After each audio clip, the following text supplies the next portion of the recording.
Bom, pessoal, vamos iniciar então a aula. Qualquer dúvida durante a explicação, vocês podem me interromper então, tá?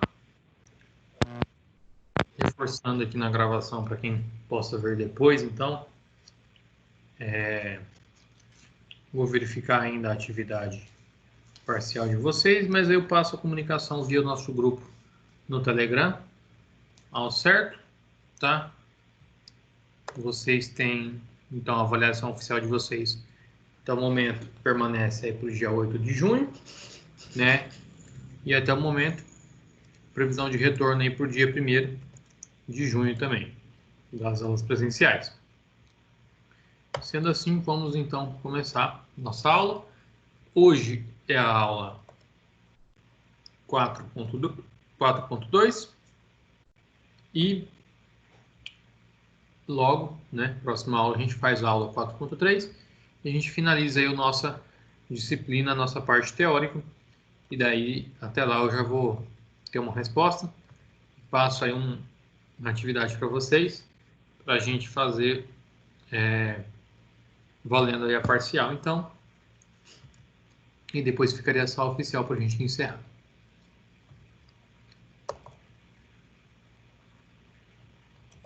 Vou compartilhar minha tela agora.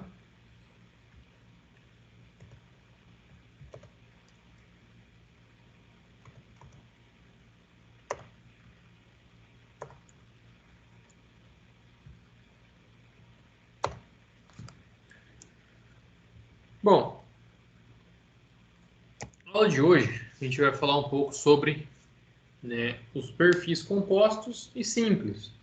Igual a gente já viu nas aulas passadas aí dos perfis, né, aqui a gente vai entender deles compostos, né, que eles seriam as uniões de alguns perfis, e simples, eles puramente sozinhos, né, e as suas nomenclaturas, como é que a gente pode ler. Esses perfis são aí feitos com medidas específicas, né, pela indústria, então eles seguem aí padrões, correto? Mas ideal a gente sempre procurar aí catálogo dos fabricantes, Gerdau e ArcelorMittal, são as principais. E também a gente vai entender hoje um pouquinho das ligações entre esses elementos, tanto nos compostos entre eles, quanto nas ligações estruturais.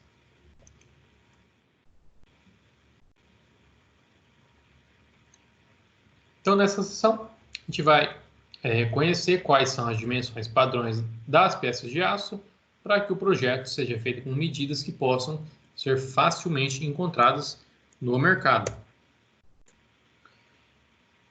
Então, existem tipos padrões dos perfis, né, laminados a frio quanto a quente de aço, né? Aqui no nosso material a gente trabalha só perfil formado a quente, né?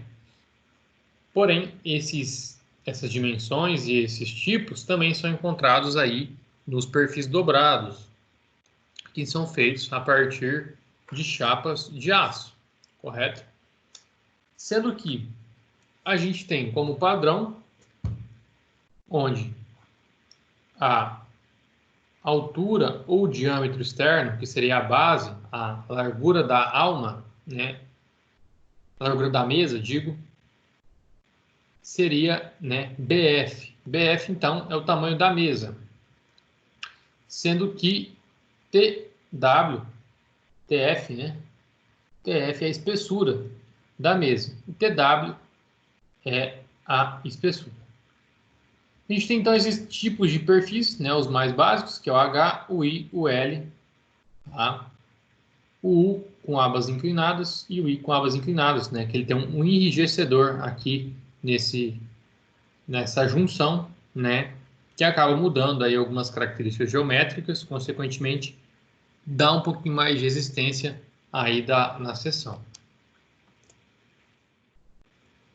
No mercado, esses perfis sozinhos, né, principalmente os perfis simples, perfil I, U, enfim, eles são disponíveis então num comprimento padrão de 12 metros, tá? E a designação deles, o nome deles, vai ser basicamente primeiro, né? Vai ter lá um nome I ou W, depois vai ter um um número. Esse número seria a altura, né, desse perfil em milímetros e depois seria a massa do perfil em quilos por metro, né? Então, exemplo aqui eu trouxe os perfis da Gerdau, né, os perfis H. Então, por exemplo, eu tenho aqui o H, o W 310 X97. Então, o que isso significa? Ele é o perfil W, né, 310 é a altura, ou seja, ele tem aqui 310 milímetros ou 31 centímetros, sendo que ele pesa 97 quilos por metro. Então, se ele pesa 97 quilos por metro, olha só, 97 vezes aí uma barra padrão de 12 metros vezes 97, uma barra aí vai estar pesando 1.164 quilos, mais de 1 tonelada, né? Então, aqui é o quilo por metro. Isso é muito importante também, essa questão do peso, que é muito fácil determinar aí qual que vai ser o peso próprio da estrutura, né? A gente simplesmente lendo o perfil é muito mais rápido de se dimensionar algumas questões, tá? Além de saber qual que vai ser a sobrecarga, né? Tudo que a utilização desses perfis vai causar na estrutura como um todo. Já os perfis compostos, tá? Eles são formados então aí por junções de outros elementos. O tipo A, ele seria, né, na verdade, um exemplo de perfil I, né, formado por chapas. Já o B, o C e o D, eles já podem ser formados por perfis laminados aí a quente, né, formando um perfil composto. O perfil B e o C também é muito visto em perfil dobrado, né? O perfil C, né, que é o C aqui também, eles são soldados, tá? Formando aí um perfil caixa. Geralmente é bem utilizado também, né, a junção dos perfis. Então, o perfil composto, tá? São dois perfis unidos. O exemplo B aqui também, ele pode ser soldado, digamos aqui, o inverso disso, formando também um perfil I. Também é utilizado, tá? O tipo de arranjo dos perfis compostos vai variar na situação e depende muitas vezes também na questão da disponibilidade. Então, às vezes, você, dependendo da situação, principalmente em grandes projetos, né, você trabalhar com perfil composto pode ser mais prático ou mais econômico, né? Às vezes, em pequenos projetos, isso não vai se mostrar como um diferencial. Sendo que as estruturas metálicas, então, elas são formadas por ligações e contraventamentos, né? As ligações elas podem ser formadas, então, por soldas, ou parafusos, né, conectores, que vão dar a ligação estrutural desses elementos, certo? No caso das estruturas metálicas, muitas vezes essas ligações já acabam enrijecendo, né, tornando essa estrutura hiperestática e formando também contraventamentos. Então, contraventamentos, acho que você já tem ideia, né? São esses elementos em X, né, que ocorrem de pavimento em pavimento. O que o contraventamento causa, então? Né? Ele causa o travamento, né, do deslocamento de certos pontos da estrutura, consequentemente ela fica mais rígida, consequentemente ela fica mais estável, né? Ela suporta então cargas, né, por exemplo, de vento. Então essa estrutura não iria entortar caso sofresse um efeito do vento, porque ela está contraventada, sendo que o contraventamento ele tem que ser dimensionado e calculado também para receber todo o esforço necessário aí. Os objetivos das ligações que a gente vê também é que todo o esforço está sendo transferido, né? O contraventamento ele vai sendo distribuído até que seja descarregado então na fundação, que também dependendo do arranjo estrutural pode ser, digamos, melhor dimensionada, né? Digamos, a fundação, se você colocar ela com uma estrutura rígida, ou seja, que não sofre aí torção ou qualquer tipo de deformação, ela pode sofrer maior esforço, né? E se ela for, digamos, rotulada, ela pode sofrer menos esforço.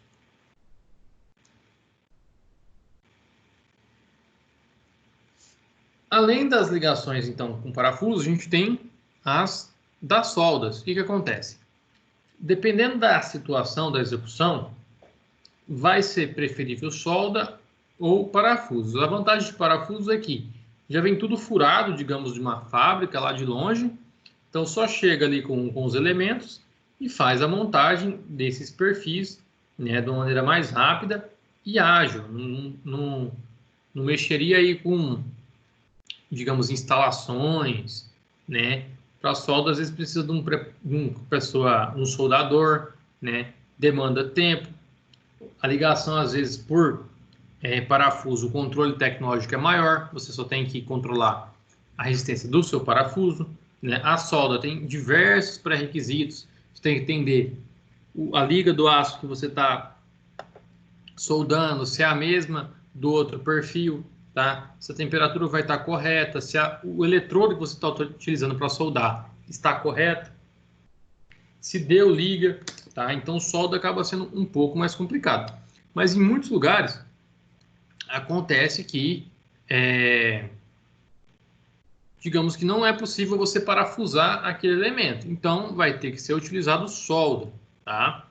E a solda também ela tem uma vantagem que você pode então montar ali na hora. Você pode improvisar, talvez, né? Dependendo da situação que você está fazendo. E ela não exige, talvez, tamanho, controle na pré-fabricação. Ou seja, você não precisa que venha tudo perfeitamente detalhado em um projeto para você executar. Você tem a noção das peças e você vai recortando ela e soldando, né? Você só precisaria de um acompanhamento muito bem, está muito próximo durante a execução da obra, acompanhando para verificar se a solda está realmente sendo executada de maneira correta e se as peças estão sendo cortadas, ligadas da maneira correta.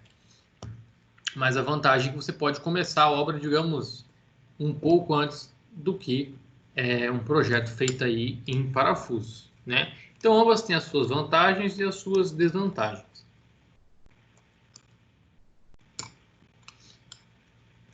Existe também algumas situações, tá, que a gente pode ter a estrutura mista. Isso vai depender do caso. E o complexo, né, em alguns casos de estruturas metálicas, são peças como essas, tá, que recebem, digamos, esforços de vários locais. Então, eles acabam centrando a distribuição de esforço sobre uma peça. Consequentemente, tem que ser bem pensada esse elemento para que ele resista, então, todas as cargas que está sendo transferido a ele. Outro tipo de ligação que a gente tem em estruturas metálicas são o quê? São as rótulas. O que são rótulas? São elementos que não travam o giro da estrutura, ou seja, braços de alavanca que, se caso forem sofrer uma torção, eles giram livremente, tá, em torno do eixo, que esse eixo, no caso, é o parafuso. Ou seja, principalmente pontes, tá, elas têm a sua ligação com, digamos, uma beirada ali da margem em rótulo, ou seja, se você erguer a ponte, ela vai ser levantada, tá, porque ela é rotulada. E o outro lado da ponte, geralmente, ele é solto, ele só é apoiado. Por quê? Tanto por causa da dilatação, ou seja, sua estrutura ela cresce e diminui, né? Tanto quanto pela rigidez. Se você trava ou prende aquela ponta da sua estrutura, ela acaba se comportando de maneira diferente, né? Tendo outros tipos de solicitações e deformações do elemento. Então, né, os contraventamentos são elementos, principalmente em formatos aqui de X, como esses, são feitos geralmente nas coberturas e entre pavimentos, né, criando esse X em alguns planos. A principal vantagem do contraventamento é resistir aos esforços horizontais, como, por exemplo, o vento, tá? Mas ele acaba conferindo aí mais rigidez para a estrutura, mais estabilidade e acaba que até durante a construção, o que acontece? Em procedimentos de cálculo, acaba se considerando que a construção não foi feita perfeitamente, tá? Reta, ela não foi construída perfeitamente no prumo, em direção aí para cima, né? Ela foi desalinhada. Então, a partir do momento que você usa o contraventamento, ele acaba suprindo, né, falhas na execução. Ele acaba dando maior rigidez e estabilidade, tá, durante durante aí os efeitos que a estrutura vai sofrer.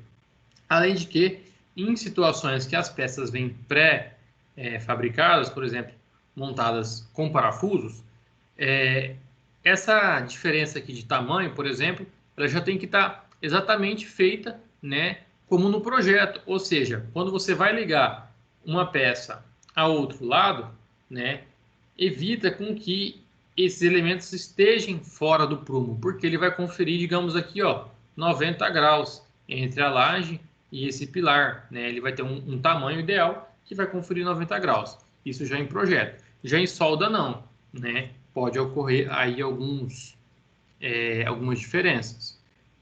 E também em parafuso pode acontecer, tá? Mas o controle de qualidade, geralmente, ele é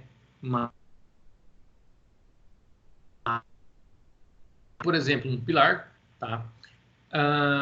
Um detalhe importante, tá? É que geralmente não. Esses elementos principais, digamos, em estruturas treliçadas que são contraventamentos, geralmente é chamado então de banzo, tá? Essa peça principal, e o meio é chamado de treliça, que nesse caso ela acaba servindo de contraventamento para a estrutura. O único detalhe que a gente tem que se observar antes de realizar o contraventamento é que, né, sempre deve-se, então, se atentar ao que vai passar dentro daquele elemento, fazendo com que o contraventamento não atrapalhe, né, a passagem de outros elementos que fazem, ou instalações que fazem parte da estrutura como um todo. Então, tudo tem que ser compatibilizado antes da execução para evitar aí problemas futuros. Aqui eu coloquei um link, tá, que está no material de vocês também, que é o Instituto do Aço, tá? Lá ele tem vários materiais aí sobre construção, sobre aço, né? Vários aí informativos bem interessantes, tá? Eu coloquei o link aqui para vocês. Se vocês não quiserem procurar aí diretamente pelo slide, vocês podem também estar acessando ou pesquisando no Google Instituto ACO Brasil. Se vocês pesquisarem esse termo, vocês já irão encontrar aí, então, o site lá com mais informações e conteúdo complementar. Então, aqui, numa estrutura usual aqui de aço, de estrutura metálica, que é um barracão, a gente vai ter as principais peças, tá? Primeiro, os mais comuns, as terças, tá? Depois, se vocês olharem nas coberturas dos barracões, na maioria vai ter o contraventamento, que é um X na cobertura, tá? Vocês vão encontrar também o contraventamento entre os pilares e vocês podem encontrar essas colunas, né, de fora a fora, na verdade, aqui na estrutura, tá? Que elas vão conferir ali suporte para fazer ali a vedação, né, para vir outro elemento preso nele. E o pórtico, tá? Que é esse elemento, tá? Um elemento aporticado, que ele vai se repetir em toda a estrutura. Então, basicamente, vocês vão ver esse formato aqui de barracões de estrutura metálica. O que acontece? Em estruturas metálicas, se a gente fosse mais a fundo, a gente ia entender que existe uma seção, um trecho de vento que se chama barla-vento e outra que é o sota-vento. Ou seja, quando incide o vento em uma direção, em certas regiões ele vai causar uma sucção, e em outras regiões ele vai causar uma compressão, ele vai estar empurrando. O que acontece? A estrutura metálica tem que ser analisada, inclusive, de acordo com a vedação, tá? Então, se ele tiver aberto, ele vai ter uma reação. Se ele tiver fechado só um lado, ele vai ter outro efeito. Se ele tiver fechado dois lados, ou só a frente, enfim, dependendo da posição e da direção predominante dos ventos, a sua estrutura vai sofrer com diferentes situações. Sendo que o que mais tem que tomar cuidado é que ocorre a sucção, tá? Então, essa zona de baixa pressão que ocasiona essa sucção da estrutura, na maioria das vezes vai ocasionar, o mais básico aí seria arrancar as telhas. Então, o que você mais vai ver é arrancar telhas. Entretanto, como a estrutura metálica, globalmente, ela é uma estrutura muito leve, né, comparada aos outros edifícios, pode ocasionar de você, dessa estrutura ser arrancada do solo, né? Não necessariamente ser levada, dependendo da situação, tá? Não é impossível que o vento leve como se não fosse nada, é uma estrutura metálica. Mas o mais comum é ela, digamos, tirar essa estrutura do chão, tá? E a partir do momento que ela ocasiona essa diferença, ela tira, digamos, um pouco do chão essa estrutura, no que ele solta, ela pode desabar ali ou sofrer imperfeições, deformações, pode entortar. Então, o vento, ele é muito importante em estruturas, principalmente em estruturas metálicas, porque são estruturas leves, em que a força do vento acaba sendo maior do que o próprio peso da estrutura. Então, tem que ser tudo muito bem preso, muito bem feito. Aqui a gente tem mais um detalhamento, né, da cobertura, tá, das terças, tudo certinho, os contraventamentos, isso tudo, inclusive os contraventamentos, podem ser previstos em pontos, né, específicos que devam resistir aos esforços solicitantes para aquela situação.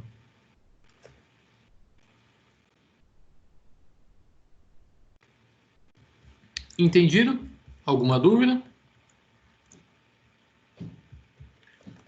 Vamos resolver as atividades da apostila.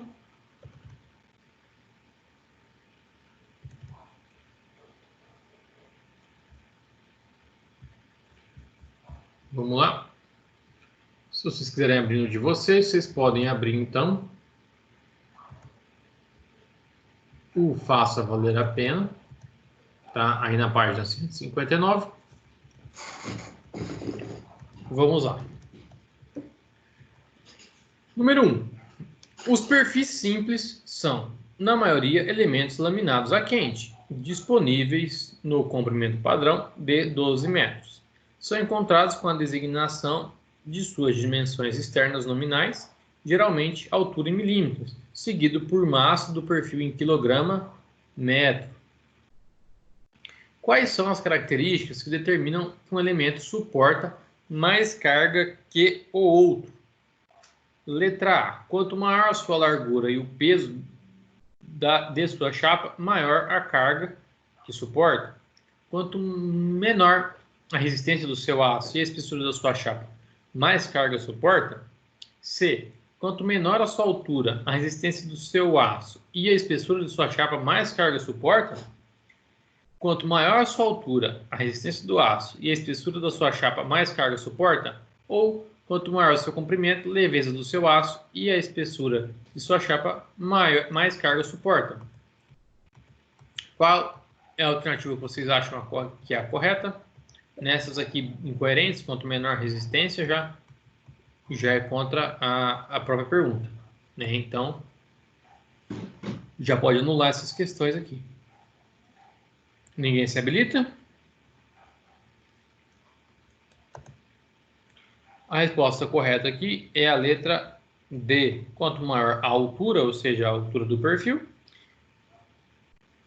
a resistência do aço, né, e a espessura da chapa, mais carga esse elemento vai estar suportando, né, resistindo a maiores esforços. Número 2. Os elementos de contraventamento são fundamentais para uma estrutura metálica. especialmente para edifícios altos. Quando o vento incide em um dos lados da construção, ele empurra toda a estrutura, gerando uma deformação significativa. O uso desses elementos transfere a carga entre pilares para que aumente a rigidez total para suportar a carga. Em quais locais e de qual forma devem ser colocados os elementos de contraventamento? Letra A. Elementos de contraventamento verticais nas colunas e horizontais nos planos da laje. Verticais quer dizer só o sentido, não o tracejado, tá? A direção geral dela, tá? Então, vertical e depois horizontal. B. Elementos de contraventamento verticais nas colunas e nos panos de lajes. C. Elementos de contraventamento verticais nas vigas e horizontais nos panos de laje. D. Elementos de contraventamento horizontais nas colunas e verticais nos panos de laje. Panos de laje seriam os planos da laje. E E. Elementos de contraventamento horizontais nas colunas e nos panos de laje. Nesse caso, tá, o que seria? Nas colunas, ou seja, nos pilares, ele vai estar seguindo o sentido dos pilares, ele vai estar vertical, né? E no caso das lajes, como as lajes são elementos horizontais, ele vai estar seguindo o mesmo sentido da laje, horizontal também. Então a resposta correta aqui seria a letra A. Elementos de contraventamento verticais nas colunas e horizontais nos panos de laje.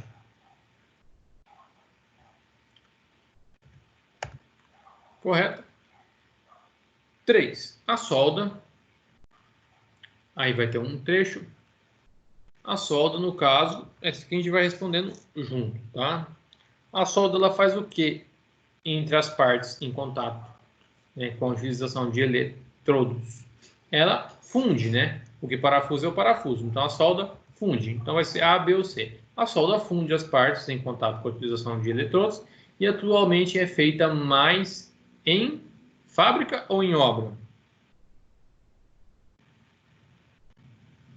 Em obras. Na verdade, tá? O que acontece? Aqui ele vai estar falando do perfil soldado, tá? Porém, a gente sabe que ela é mais utilizada em obras do que os perfis, do que, como é que eu vou dizer? A montagem, tá? A montagem em obra ela é mais feita em solda, mas os elementos compostos lá por chapas, são feitos geralmente em fábrica, pelo controle do prumo, da solda. Então a solda ela acaba sendo um pouco complexa. Inclusive para situações pequenas em obra, né, o controle de qualidade acaba sendo bem baixo, tá? Mas a gente sabe que a realidade é que a utilização aí da solda ela é mais feita em obras, diretamente em obras. Em fábrica geralmente já vem com parafuso tudo certinho, mas também pode vir soldado. O que mata também a questão aqui seria a questão do rígido controle de qualidade. Então, o rígido controle de qualidade só é possível de ser feito em fábricas, tá? Não é feito em obra. Então, esse segundo trecho aqui do nosso texto, tá? Tais como prumo, alinhamento e qualidade própria da solda. Além disso, a solda na obra requer uso de andaimes, equipamentos especiais, trabalho em altura, suportes, entre outros.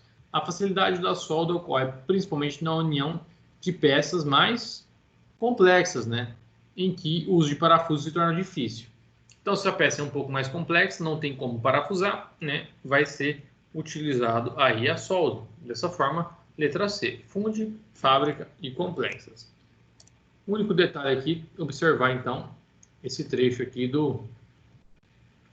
é feita mais em fábricas ou em obras. Realmente, tá, a utilização é maior em obras de solda, entretanto, esse último trecho aqui, o rígido controle de qualidade por um alinhamento, né, e qualidade da própria solda, é desqualificado para obras, né, sendo esse um ambiente aí de fábricas.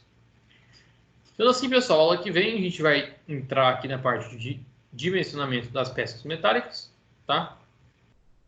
A gente vai entender um pouquinho delas, aprender a calcular alguns esforços que o nosso elemento pode suportar, tá? Calcular o peso.